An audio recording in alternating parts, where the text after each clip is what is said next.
Surat Al-A'la. Bismillahirrahmanirrahim. Sa ngalan ni Allah, ang pinakamahabagin, ang pinakamawain. Sabbih isma rabbikal a'la.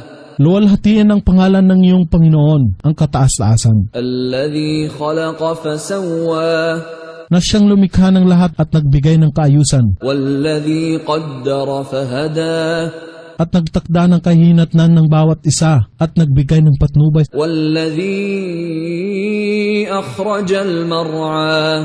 at nagpatubo ng mga damuhan at pastulan, Faja'alahu ghufa'an ahwa.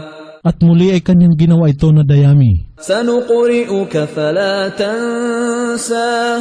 Ipababasa namin sa iyo ang Quran upang hindi mo malimutan, Illa ma sha'a Allah. Innahu ya'lamul jahra wa ma yakhfa. maliban sa anumang pahintulutan ni Allah, talastas niya ang nakalantad at nalilihim, Wa nuyassiruka lil yusra. at gagawin namin na magaan sa iyo ang relihiyong Islam. Fadhakkir in nafa'ati dhikra. Kaya't paalalahanan mo ang mga tao kung ang pagpapaalaala ay magbibigay ng kapakinabangan. Sayadhakkaru man yakhsha.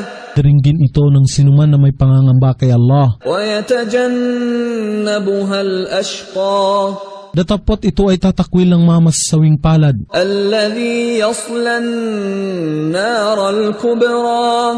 ang mga hindi nananampalataya at mahuhulog sa mga nag-aalimpuyong apoy. Thumma la yamutu fiha wa la yahya.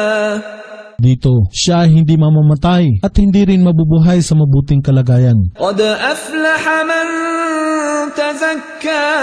Katiyakan, ang magtatamo ng tagumpay ay siya na nagpapadalisay ng kanyang sarili Wa dhakara isma rabbih fasalla. at lumuluwalhati sa pangalan ng kanyang Panginoon at nananalangin. Bal tu'thiruna al-hayata ad-dunya. Datapot minahalaga ninyo ang buhay sa mundong ito, Wal akhiratu khayrun wa abqa.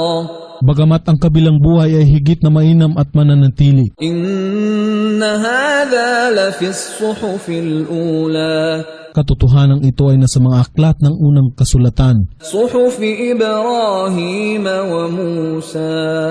ang mga kasulatan ni Abraham at Moises.